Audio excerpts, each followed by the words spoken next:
আসসালামু আলাইকুম। আজকে আমরা একটু ভিন্ন ধরনের তালের পিঠা তৈরি করলাম, তো ভাবলাম আপনাদের সাথে একটু শেয়ার করা যাক। প্রথমে আমরা অবশ্যই মিষ্টির শিরা তৈরি করে নিব, সাধারণত মিষ্টির শিরা যেভাবে তৈরি করা হয় ওইভাবেই।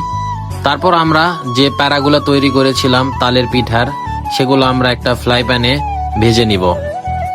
আসলে এগুলা আপনাদের ভাষায় কি বলে আমি সঠিক জানি না, তো আমরা প্যারা বলে থাকি, এই জন্য বললাম, কারণ এই ধরনের প্যারার সন্দেশ আমরা সাধারণত বাজার থেকে কিনে খাই, তো সেম এমনই দেখতে। তারপর আমরা যে শিরাটা উঠাই দিছিলাম সেটা একটু ভালো করে নেড়ে চেড়ে নিচ্ছিলাম। শিরাটা একটু পাতলা ক্যাটাগরির হয়েছে, তো যাই হোক, তো আমরা আমাদের ভাজা হয়ে গেছে, এখন এগুলো আমরা উঠাই নিব। তারপর আমরা মিষ্টির মতো যেগুলো গোল করেছিলাম সেগুলো ভেজে নিচ্ছি একটা একটা করে। তো আমি আবার আম্মুকে সাহায্য করতেছিলাম। তো এগুলো যেন ভালোভাবে ভাজা হয় এই জন্য একটু নাড়াচাড়াই নিচ্ছিলাম।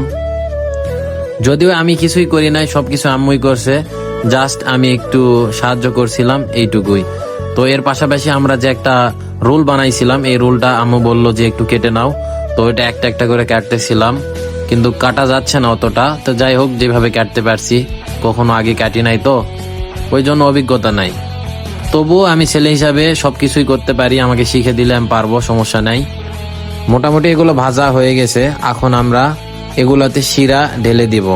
শিরাটার কালার আসে নাই, খাঁটি গরুর দুধ পাওয়া যায় না, এই কারণে এটা প্যাকেটের দুধ দিয়ে তৈরি করা।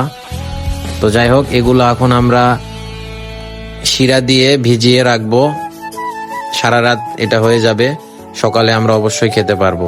তো এটা কেমন লাগে খেতে অবশ্যই আপনাদের জানাবো। ফুড ব্লগিং ভিডিও আগে কখনো করা হয় নাই, জানি না কেমন হবে ভিডিওটা, তবে আপনারা অবশ্যই জানাবেন, কারণ আমাদের বাসায় নিত্য নতুন অনেক খাবার তৈরি করা হয়।